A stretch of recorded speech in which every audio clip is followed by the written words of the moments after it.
आणि म्हणून ज्या वेळेला निवडणूक आयोगाची केस चालू होती त्यावेळेला निवडणूक आयोगाने ज्या ज्या गोष्टी आमच्याकडे मागितल्या होत्या या सगळ्या गोष्टींची पूर्तता आम्ही केलेली आहे आणि त्या पूर्ततेची जी केलेली आहे त्यांचा खोटेपणा हा जनतेच्या न्यायालयात सिद्ध व्हावा, कारण आम्ही सगळीकडे देऊन देखील निकाल जर असे येत असतील तर उद्धव साहेबांनी जी काही भूमिका मांडली शेवटी आपल्याला जनतेच्या न्यायालयातच जावं लागेल आणि लोकांना समजावून सांगावं लागेल की हे आपल्याशी कसे खोटे वागतायत त्याचे साधारण पुरावे मी आपल्या समोर सादर करतो।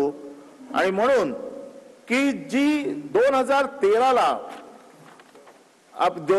2017 ला म्हणजे 2013 2018 ह्या ज्या काही दोन आपल्या घटना किंवा घटना दुरुस्ती किंवा निवडणूक आयोगाला दिलेली कागदपत्र याच्या संदर्भातली जी काही आपली माहिती आहे ती आपल्या समोर सादर करतो।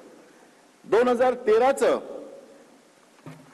माझ्याकडे आपण जी 2013 ला वंदनीय हिंदू हृदय सम्राट शिवसेना प्रमुख बाळासाहेब ठाकरे यांच्या महानिर्वाणानंतर ही राष्ट्रीय कार्यकारिणीची बैठक आयोजित केली होती आणि 2013च्या राष्ट्रीय कार्यकारिणीमध्ये आपण पक्ष घटना दुरुस्तीचे ठराव मांडले होते।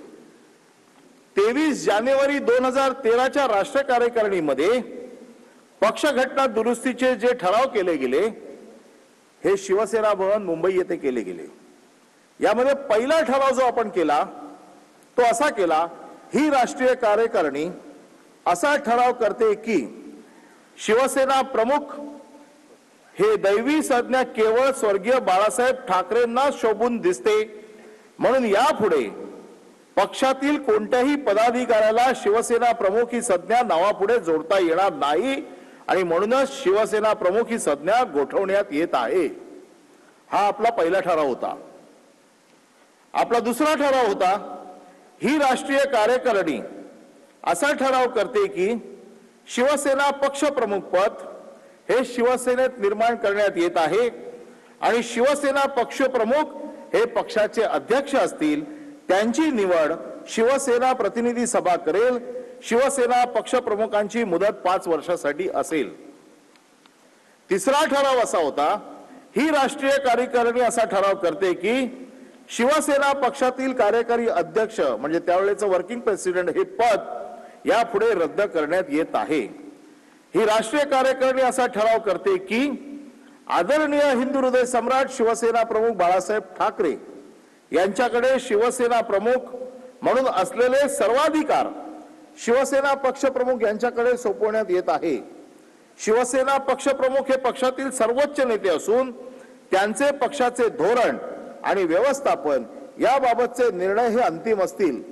पक्ष घटनेच्या 8व्या कलमानुसार करण्यात आलेली कोणतीही नेमणूक शिवसेना पक्ष प्रमुख रद्द करू शकतील। शिवसेना पक्ष प्रमुखांकडे राष्ट्रीय कार्यकारिणी केव्हाही बरखास्त करण्याचे अधिकार असतील। पक्ष घटनेच्या 11व्या कलमानुसार पक्षासंदर्भातले सर्व अधिकार शिवसेना प्रमुखांकडे असतील। हे 2013च्या राष्ट्रीय कार्यकारिणीमध्ये झालेले ठराव आहेत। 5वा ठराव, ही राष्ट्रीय कार्यकारिणी असा ठराव करते की शिवसेना उपनेत्यांची एकूण संख्या 31 असेल, त्यापैकी 21 जागा पक्षांतर निवडणुकीत प्रक्रियेद्वारा प्रतिनिधी सभेच्या माध्यमातून निवडल्या जातील व उर्वरित 10 जागांवर नियुक्ती करण्याचे सर्वाधिकार शिवसेना पक्षप्रमुखांकडे असतील। शिवसेना उपनेते शिवसेना पक्षप्रमुखांच्या निर्देशाने कार्यरत असतील। आणि 6वा ठराव, ही कार्यकारिणी असा ठराव करते की युवा सेनेला शिवसेनेची अंगीकृत संघटना म्हणून मान्यता देण्यात येत आहे। युवा सेना व युवा सेना प्रमुख यांचा पक्ष घटनेच्या 12व्या कलमात कामगार आघाड्या व संघटना यांच्यामध्ये समावेश करण्यात येत आहे। ही आपली 2013ची जी कार्यकारिणी झाली त्यामध्ये जे ठराव झाले त्यामध्ये जी घटना दुरुस्ती झाली, ही घटना दुरुस्ती मी आपल्याला वाचून दाखवलेली आहे आणि ही घटना दुरुस्ती आम्ही निवडणूक आयोगाकडे सादर केलेली आहे आणि त्या संदर्भातलं जे पत्र आहे ते मी